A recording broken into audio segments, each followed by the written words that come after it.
What's up, guys? Welcome back to another episode of My Wife's Asleep. This is how I've been introducing the podcast for the previous two. I'm not going to constantly be standing, but today we're in fucking Rhode Island. I'm here with Laughin with Larry. Peace. The man, the myth, the legend. We're at Copperfield's Burger and Bar. We got a show tonight coming up. Super excited about it. Drove all the way from Maine. Larry, how did we meet? I was in Florida doing a couple open mics and just expanding my career and working on some new stuff and under new audiences. And we ran into each other downtown Sarasota, correct? At a place called Beer and Food or something? Food and Beer, that's the Food mic and I Beer, used to host. yeah. And it was a great night. You guys were very hospitality was great. You guys really made me feel comfortable. Got to talk with some new comics, and we made a connection, and we've been talking together ever since. Look at us now. I know. Now you're all the way up here in Rhode Island. I figured I'd wear my favorite band, Deer Tick, since they're from Rhode Island. I'm in Rhode Island. What's up, John and the boys? Fucking dope. I drove all the way from Maine. What's the band's name? Deer Tick. Deer Tick, okay. They're fucking awesome, man. Yeah, I'll have to watch them sometime. We'll listen to them on the way home. So, how long, since this is your first time on My Wife's Asleep podcast, how long you been doing comedy? I've been only at it. It's been a passion of mine my entire life. You seem like a funny guy. Oh, yeah. One thing, I've always wanted to entertain crowds. And I can't play an instrument. I can't sing. I can't carry a note in a basket. I mean, I just can't. I suck at it. But one thing I've always been able to do is make people laugh.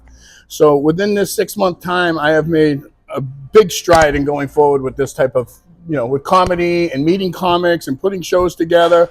I'm having a great time. You've been hitting the ball running because, we met in Florida about 6 months ago. And we've added each other on Facebook. We've been communicating here and there. But you've just been booking and booking and booking and hosting and hosting and hosting.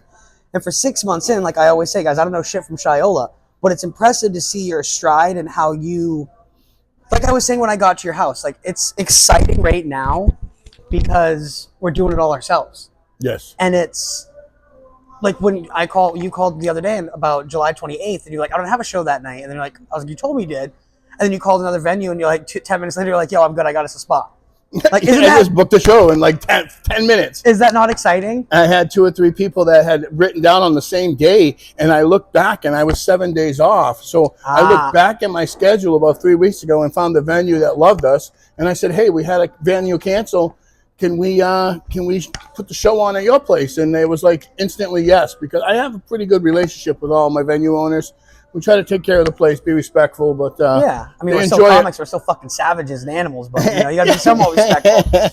We do. That's what makes us, right? Oh yeah, because we don't mess around. We like to have fun.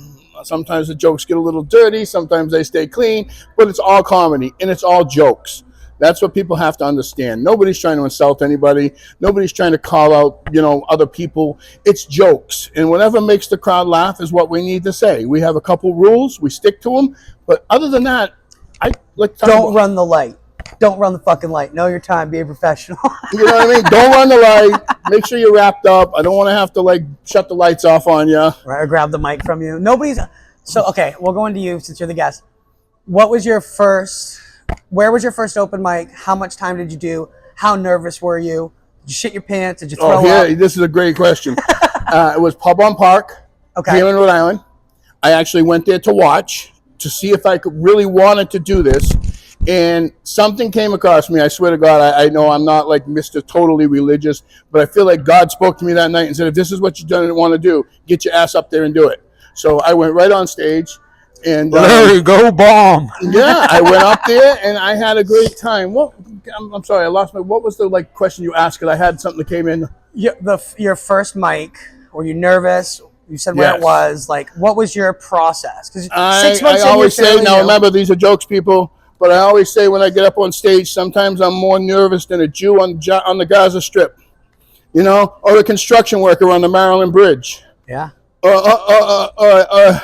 a dark-colored, a midget in an NBA locker room, female midget in an NBA locker room. That's how nervous I get. Yeah, I bet they throw up before they go into that locker room. You know what I mean? I want to look thin, motherfucker. No. So, do you remember the first joke you ever told on stage? Oh boy, I have it. I just can't totally pull up the first thing I ever said. I've watched it. Yeah. You've watched it a million times. I've watched it a million times. It's like I don't even want to remember the first joke I ever said on stage.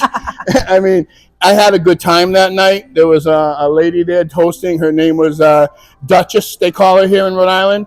And she was the first person to come up and say, you did a great job. And that shit inspired me to do more and more and more. And then I started hitting the open mics and meeting comics. And I said, let's just jump into this. Let's get these guys chances. Let's book places to have shows. And I've just gone head first.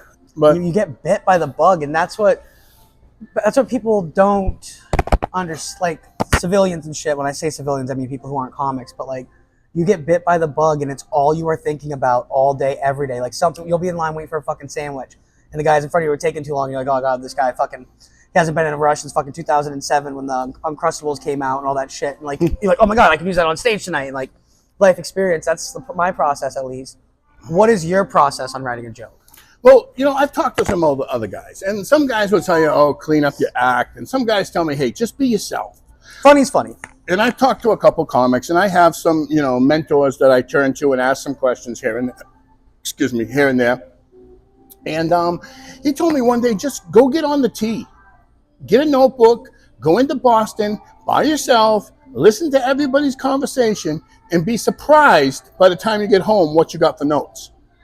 Sometimes even write a punchline and then write the joke. I mean, that's, you need the setup, you need the twist, and you need the punchline. Yeah. That's what makes a good joke. Yep. I mean, I'm more of a storyteller in my joke. I'm not like, I'll go up there and I'll have some one-liners like the cat one that I've told. Like my dad's cat was in heat. Yeah. Throwaways, or like I was driving the other day and I saw a sign that said OBGYN Prime and thought, oh fuck, Bezos is dipping his hands in everything recently. Yeah. I literally was just driving down the street and that thought came to me, like, oh my god, I can use that as a throwaway. Now, do you have a process? I mean, I know you get ready. Yeah. You look fresh as hell, dude. Thanks. You get ready for the show, but do you like listen to songs? Do you like fucking... I like... It sounds odd, but I like to set up my stuff in my house when nobody's home and put my set down, go through all my jokes, and I got about 40 minutes worth of material at this point already. Wow. Yeah, 6 months in. Not all of them are stuff I want to throw it on stage. Some of them are really good. Some make people laugh. Some need some work. Some are still germinating. You're like, I have the premise there. Yeah. I notice a lot of times, like when you're laying in bed, you're half asleep, or you're taking a nap in the afternoon, right? And you're half asleep, and you write a whole joke in your head, and you tell yourself, oh, I'll remember when I wake up. You never remember when you wake up. You never fucking remember it. It happens all the time, man. That's how it happens all the time. That's how I fall asleep now, is I'm just, all right, it's cats. So I'm working on a cat thing, and I'll go on. I'm like, oh, that's great. And then I go into the dream, and I fucking kill it, and I'm on the stage, and then I wake up and with fucking nothing, with goose egg. I'm like, shit. Yeah, you can't remember. I wanted to go to bed, but then I wanted to figure this joke out. And now you see me carrying a notebook everywhere I go. Yep. Even if I just write down something, if something's there, yeah, mine's over there somewhere, but if something's there, I can at least get back to it. Just the idea. I'm like, oh, that's what I was thinking. So it's fun. I just think that making people laugh, and I'll be honest with you, I went through a few things in the last couple of years, okay? And being comedy got me out of where I was. I use it as a therapy because I met a whole new group of people. I am making people laugh. The pressure is, people think what I do puts me under a lot of pressure, but it really doesn't compared to what I used to do. Mm-hmm. This is like crochet. Fun. This is fun. It's fun. You're making yourself laugh as well. There's no better feeling than when you're on stage and you hit a new joke and you make yourself laugh. Oh, it's great. Especially when you got the audience busting you, laughing back at you. And it's just a good time. And I really think people that take a break in life, come out to the comedy shows. And I'm not saying you have to come see mine. There's millions of comedy shows. But take a break for a couple hours and just get your thoughts off of the things in life, like the stresses and the anxiety, and laugh. It really helps. It really, really does. Now, I like driving up here. I always, and it's so dumb, I've never said this on the podcast, but whenever I'm driving to a show, I listen to Flashdance. Okay. Because it's inspirational. It's a good fucking song. I can see why you've never said it before, but all those by yourself, it does kind of. All those 45-year-old female servers can't be wrong, dude. Like, it's a good fucking song. Take your passion and make it happen. And I don't know, that pumps me up. And it's like, I'll go through waves the day before a show where I'm like, I'm gonna fucking crush it. I got it. I haven't written shit down yet, but I know my basis. I'm gonna have my bullet points. And then you go through the other wave where you're like, oh, why the fuck am I doing this? I'm gonna fucking eat dick. Like, it's a new town and a new thing. And then right now, normally I don't do a podcast before the mic, but right now I'm in that wave again. Like, all right, we fucking got this. Like, this is you're gonna host my show tonight. I know I get to host in Rhode Island. Yeah, you're gonna host in Rhode Island tonight. I'm gonna take a break tonight. I'm gonna work the door. I want to be here as my presentation for my Westgate 27 Productions. And I am Laughing with Larry, and I'm going to sit at the door tonight and work the door and say hi to all the people and just kind of communicate and let you guys go on. This is going to be a good bill. This is a good spot. I wish I had my other camera so I could show you guys the venue, but we got 6 other comics coming tonight locally. Some of my good friends. We got a couple of girl comics tonight. A couple of these guys coming tonight have stuck with me since day one and give you a thumbs up and say thank you very much for the things you've done to help me. There's been many times when I've heard negative shit, but there's a lot more time when I'm hearing positive stuff. I think we're building something really good. I'm very excited to open myself up and expand, with the social media and getting things. I'm ready. I mean, let's go. You know what I'm saying? And it's all repetition. It's all consistency. Like, I'm not going to lie. Wednesday, when I haven't done a mic in 2 weeks because I had all my shit. I had to go back to Florida and all that stuff. But, like, I had to dust the cobwebs off. I went up on Wednesday. I thought of one new joke when I was like 3 comics out. I was chain smoking out front. I did it, and it kind of worked. So now I got to flush that out. But it's consistency. When you hit the ball running, like, so happy, and I'm so proud for you. Like, in 6 months, what you've accomplished. A lot. Like, think of how crazy that is. That our message the other day when I was talking about the show coming up July 28th. Other comics would have been like, or a lot of comics don't even know how to get it started and how to network. You fucking put a show together in 10 minutes. That's impressive, man. No, thank you. That's really, really rad. And you seem like in the scene, because I don't know what the comedy scene like up here is, but you seem like you're becoming a staple, which is cool to have. I want to be a staple, and I want people to know that this, as we build, I want people to say, oh, I'm going to a Laughing with Larry comedy show tonight.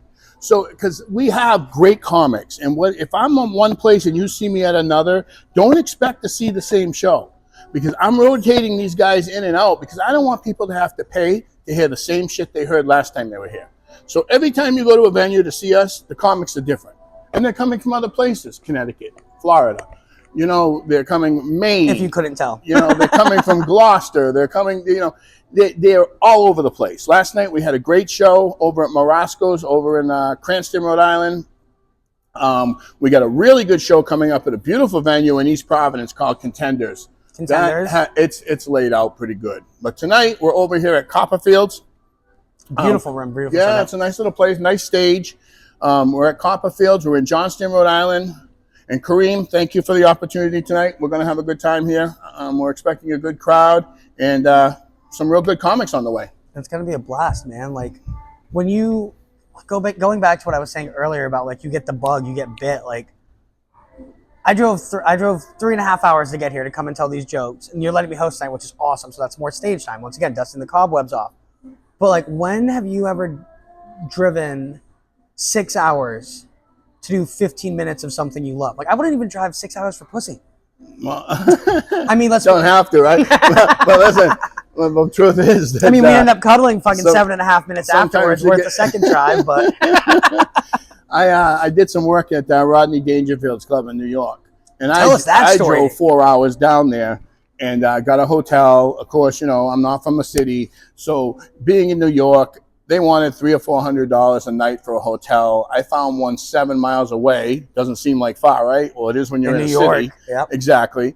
And I thought I got a big bargain, and then it was $110 each way for the Uber ride. So I would have been better off just staying in the city to begin with. So I've learned. That's something I've learned. But Rodney's, what a great club to go there. Dangerfield, is it still open or is it closed? No, it's open. It's open still? I was on stage at Rodney's. I got pictures of the Rodney sign and outside this thing with my hand in the air. It was a good time. R.I.P. to Rodney Dangerfield. What a real one. Yeah, and we had all kinds of, you go in there and you see Seinfeld's picture up there. You see Robin Williams. You see Carrey. Rodney himself. It's just a great place to, I was on a stage already where some of the most famous comedians in the world were there. That to me, that's huge. What's your favorite Rodney Dangerfield one-liner? Oh, he's just always got his respect jokes. You know what I mean? Rodney was always good.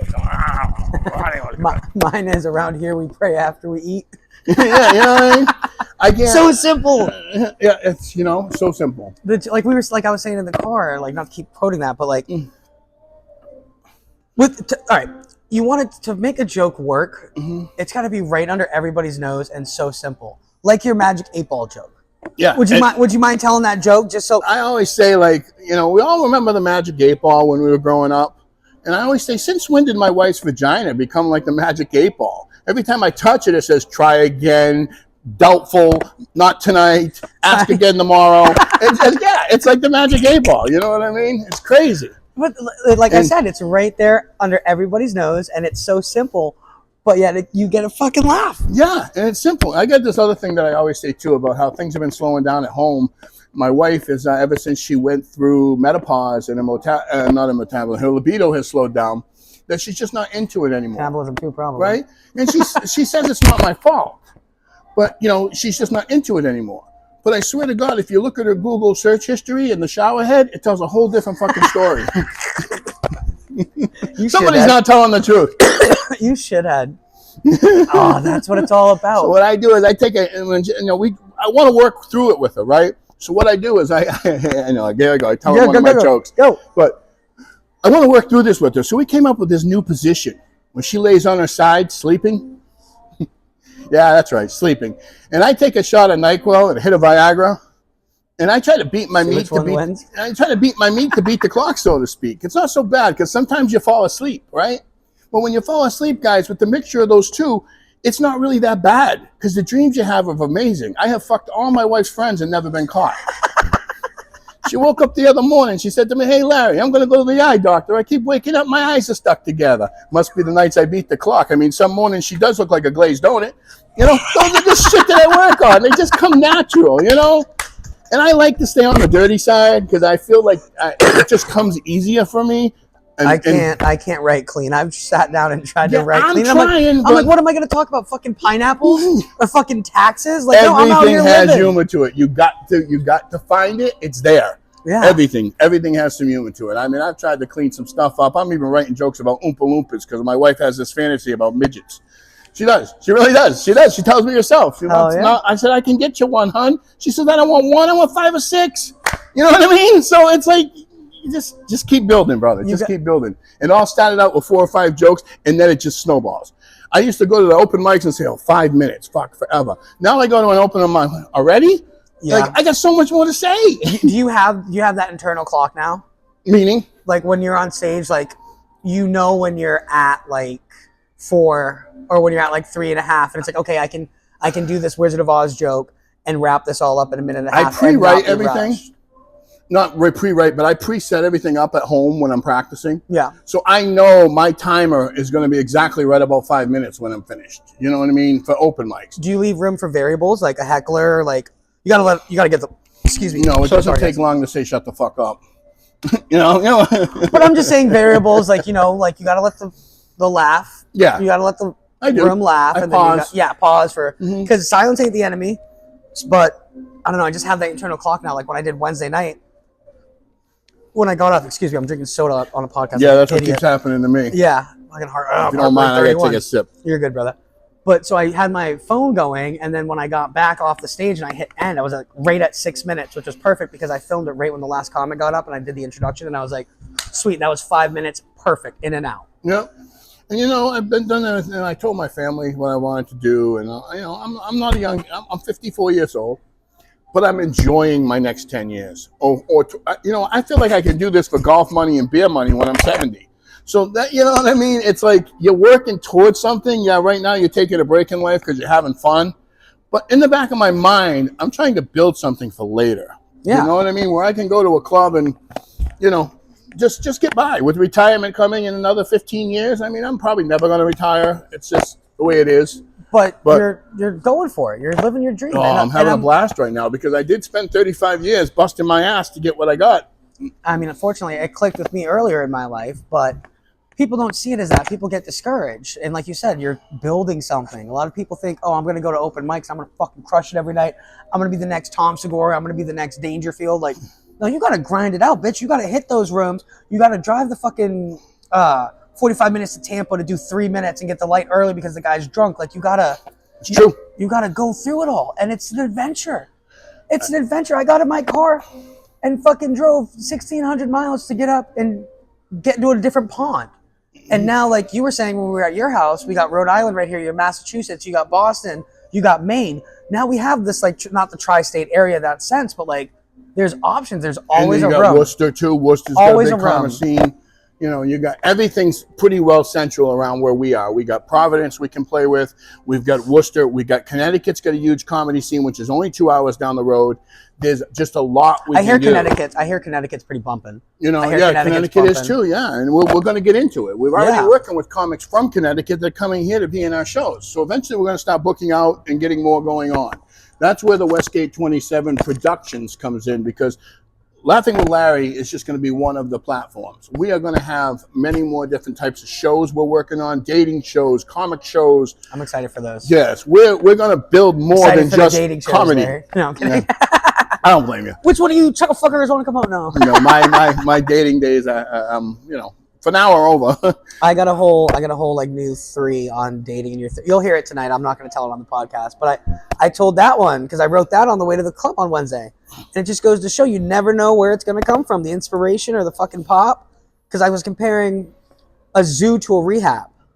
I'm going to tell that one on stage tonight. You're going to like that one. Zoo to a rehab. Yeah, Okay. You'll get it once. You're like, oh fuck, that's what he was talking about. I thought about that on the way to the mic.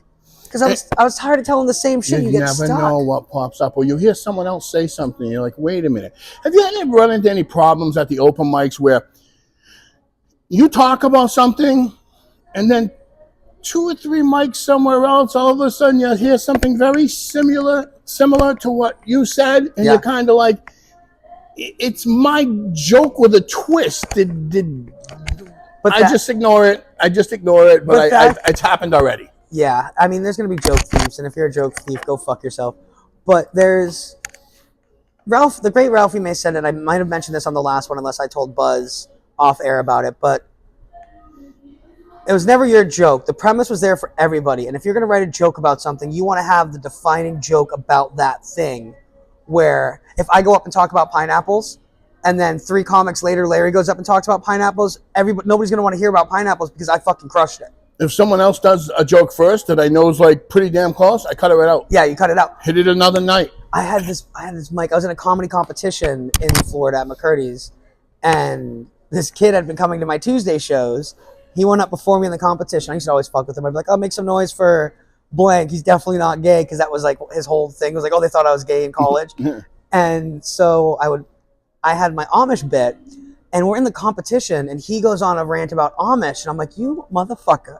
Like, I still crushed it because my Amish bit works. I think it's it's the funnier of those two. Right. But you run into that. But if you weren't able to cap it, then yours doesn't just duds.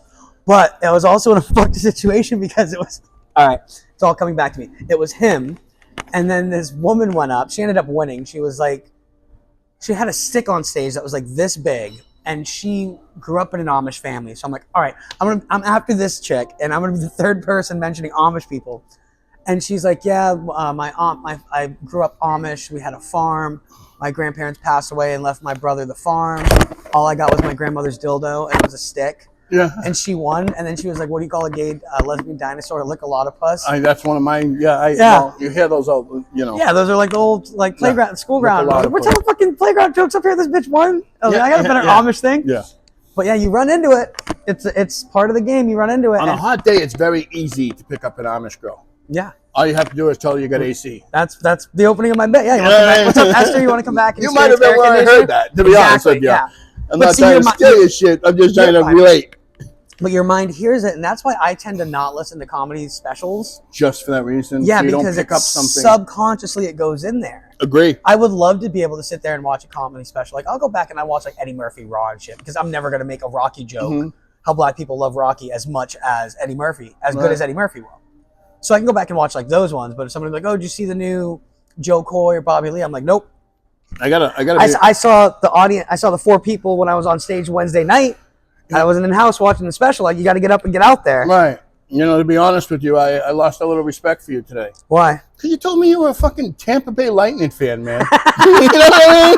Come on. You basically shot me in the heart. You see this? This is my heart. I don't care. I don't watch hockey. I know you don't. I'm just busting your ass. But we have a video on the My Wife's Asleep Instagram of his dope-ass man cave. It's literally like the Bruins rink.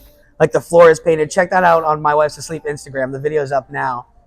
Fucking rad. It's a nice room. I enjoy it. I built it a couple of years ago. It's always been like there was nothing up there. And I live in a log cabin that has like a balcony Beautiful above house, it. yeah. I have a balcony upstairs. And I always had my brewing shit up in the balcony. And I used to call it Balcony 304. Like, so it was part of the Bruins, Arena, yeah. Boston Garden, right? And my wife, my girlfriend, I don't have a wife, but my girlfriend looks up there and she's like, this ain't a fucking college dorm. You got to do something with this. Well, that room upstairs was just plywood floors and insulated.